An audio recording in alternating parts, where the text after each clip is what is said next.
بسم اللہ الرحمن الرحیم۔ السلام علیکم دوستو، دنیا بھر کی بریکنگ اور سلیکٹڈ نیوز میں آج آپ سنیں گے، لیکن اس سے پہلے اگر ہو سکے تو لائک اور سبسکرائب کا بٹن ضرور دبا لیں۔ شکریہ۔ امریکہ کے وزیر خارجہ انٹونی بلنکن نے کہا ہے کہ سابق افغان صدر اشرف غنی سے آخری بار بات 14 اگست کی رات کو ہوئی، اور اس روز بھی انہوں نے آخری سانس تک لڑنے کا عہد کیا تھا، لیکن طالبان کے کابل آتے ہی وہ چپکے سے فرار ہو گئے۔ امریکی ٹیلی ویژن CBS کے talk show face the nation میں وزیر خارجہ انٹونی بلنکن نے ایک سوال کے جواب میں کہا کہ وہ ذاتی طور پر طالبان کے کابل میں داخل ہونے سے ایک رات پہلے تک سابق افغان صدر اشرف غنی سے رابطے میں تھے۔ امریکی وزیر خارجہ نے کہا کہ 14 اگست کی رات بھی اشرف غنی کو ٹیلی فونک گفتگو میں قائل کرنے کی کوشش کی تھی کہ طالبان کے ساتھ تمام قومیتوں پر مشتمل حکومت کی راہ موجود ہے، لیکن انہوں نے کہا کہ طالبان کے ساتھ آخری سانس تک لڑیں گے۔ وزیر خارجہ انٹونی بلنکن کے بقول اگلی ہی صبح جیسے ہی طالبان کابل میں داخل ہوئے، اشرف غنی کسی کو بتائے بغیر خاموشی سے اہل خانہ سمیت فرار ہو گئے اور 2 دن تک اپنی جائے پناہ تک نہیں بتائی۔ اس سوال کے جواب میں کیا بطور وزیر خارجہ انہوں نے ہر وہ کام کیا جو وہ کر سکتے تھے، تو انہوں نے کہا کہ محکمہ خارجہ نے نہ صرف پچھلے 2 سالوں میں امریکہ طالبان معاہدے کے بعد کیے گئے اقدامات بلکہ 2 دہائی کی لڑائی کے دوران کے اقدامات کا بھی جائزہ لیا ہے، کیونکہ ہمیں ان تجربات سے سیکھنا ہے۔ امریکی وزیر خارجہ نے صدر جو بائیڈن کے فوجی انخلاء کے فیصلے کی حمایت کرتے ہوئے کہا کہ سب سے طویل لڑائی کا خاتمہ ایک اور امریکی نسل کو افغانستان میں لڑنے اور مرنے سے بچانا تھا، اور ایک دن سب ہمارے اس فیصلے کی تعریف کریں گے۔ امریکی خاتون کو ایک روز کے بعد گھر سے بے دخل کیا جانا تھا کہ ان کی خبر سوشل میڈیا پر چلی اور لوگوں نے ایک فنڈ بنا کر ان کی اس طرح مدد کی کہ صرف 24 گھنٹوں میں ان کے لیے 3 کروڑ روپے کی برابر رقم جمع ہوگی، جو $1,70,000 کے برابر ہے۔ ڈیشا کیلی کے پاس کرائے کے لیے رقم نہیں تھی اور ان کے پاس 1 یا 2 روز کی مہلت باقی تھی۔ اس موقع پر پریشانی اور فکر میں گھری خاتون اپنے گھر میں آخری اشیاء کو باہر نکال رہی تھی کہ اس دوران CNN نے ان کی خبر جاری کر دی، جو کورونا تناظر میں لوگوں کو کرائے میں 2 ماہ کی مہلت کے متعلق تھی۔ اس کے تحت کرایہ نہ دینے والے کرایہ داروں کو 3 اکتوبر تک کی مہلت دی جانی تھی۔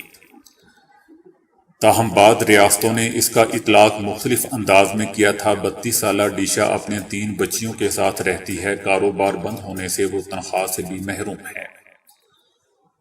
اپنے مستقبل سے مایوس ڈیشا نے GoFundMe ویب سائٹ پر لوگوں سے مدد کی اپیل کرتے ہوئے صرف $2,000 کا ہدف رکھا تاکہ وہ مکان کا کرایہ ادا کر سکے، لیکن اگلی صبح وہ دیکھ کر حیران رہ گئی کہ لوگوں نے دل کھول کر انہیں عطیات دیے اور 24 گھنٹے میں $1,72,000 جمع ہو گئے۔ ڈیشا نے روتے ہوئے لوگوں کی رحم دلی کو سراہتے ہوئے ان سب کا شکریہ ادا کیا اور کہا اس سے انہیں بہت امید ملی ہے۔ تحصیل خانپور کے سرکاری ہاسپٹل میں عملے کی غفلت کے باعث 9 مولود بچوں کے والدین میں تنازعہ پیدا ہو گیا۔ خانپور کے سرکاری ہاسپٹل میں ایک لڑکے اور ایک لڑکی کی پیدائش ہوئی۔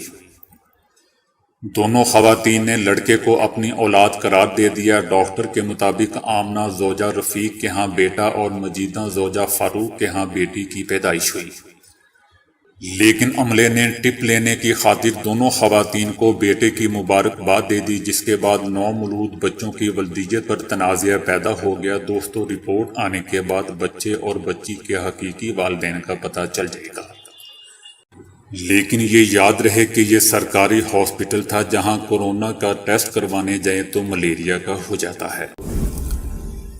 وائرسز نے ہماری زندگی اجیرن کر رکھی ہے، جس کی تازہ مثال کورونا کی ہے۔ اب ماہرین نے وائرس پکڑنے کے لیے DNA کے پھندے تیار کیے ہیں، جس میں وائرس پھنس جاتا ہے اور اندر جا کر تلف ہو جاتا ہے۔ Technical university of Munich TUM کے ماہرین نے اوریگامی انداز میں DNA فولڈنگ کی بدولت پھندے بنائے ہیں اور انہیں نینو کیپسول میں بھرا جا سکتا ہے۔ ایک شکنجے میں کئی مقامات پر وائرسز پھانسے جا سکتے ہیں، اسی طرح وائرس مزید پھیلنے سے رک جاتا ہے۔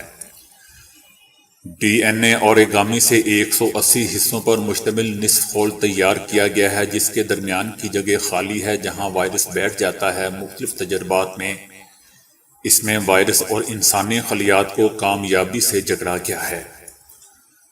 اسی طرح 24 گھنٹے تک ہیپاٹائٹس بی کو بھی گرفتار کیا گیا ہے۔ ڈی این اے کی سلاخوں میں بند وائرس کسی کام کا نہیں رہتا اور نہ ہی ان کی تعداد بڑھتی ہے۔ تحقیق کرنے والے ڈاکٹر سائنسدان ہینڈرک ٹائز نے کہا ہے کہ اپنی جسامت کی بنا پر یہ وائرس کی تباہی کو روک سکتا ہے۔ ایک شکنجے میں 5 مقامات ہیں جو اس کو گرفتار کر لیتے ہیں۔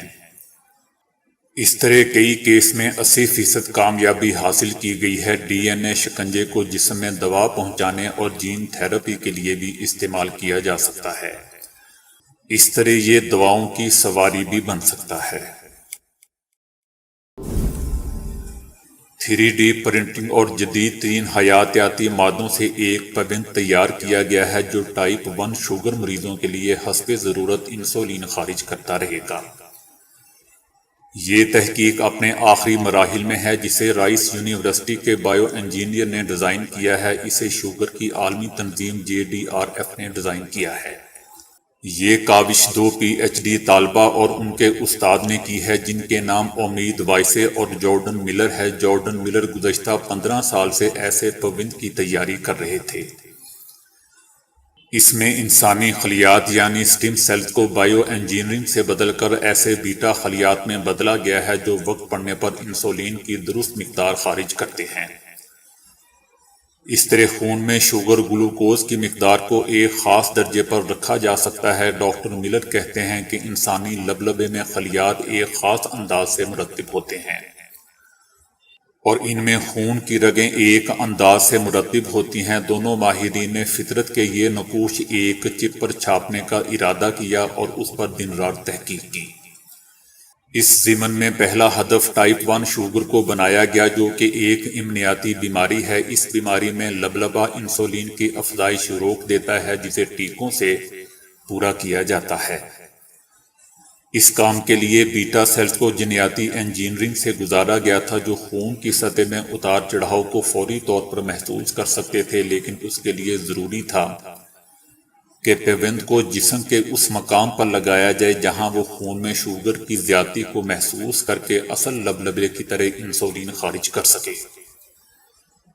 انسولین بنانے والے خلیات کو احتیاط سے ایک ہائیڈروجل پر رکھا گیا۔ ہائیڈروجل کا یہ طریقہ قلبی علاج میں خلیات کو کیپسول بند کرنے میں اپنی افادیت ثابت کر چکا ہے۔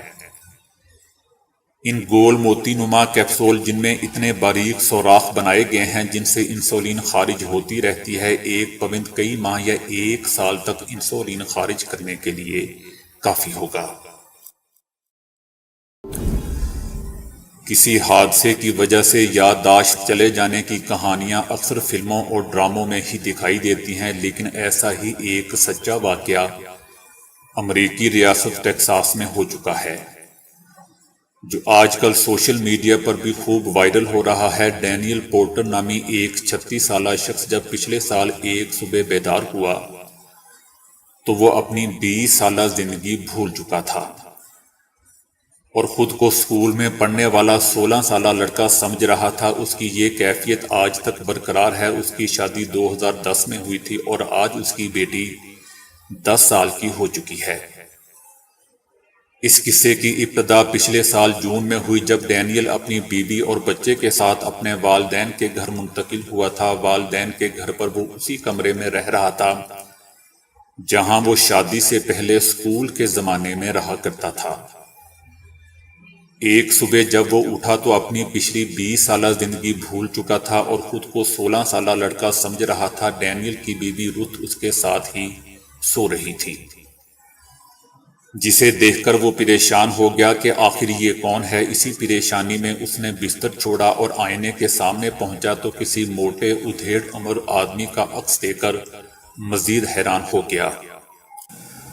وہ سمجھا کہ شاید اسے اغوا کر لیا گیا ہے اور وہ کمرے سے فرار ہونے کے لیے ادھر ادھر دیکھنے لگا۔ اسی دوران اس کی بیوی رت بھی جاگ چکی تھی، جسے دیکھ کر ڈینیل خوفزدہ ہو گیا۔ بیوی کے بہت یاد دلانے پر بھی اسے کچھ یاد نہ آیا۔ تھوڑی ہی دیر میں ڈینیل کے والدین کو بھی اس بارے میں معلوم ہو گیا اور انہوں نے اپنے بیٹے کو پچھلے 20 سال میں ہونے والے واقعات یاد دلانا چاہے، مگر وہ بھی ناکام رہے۔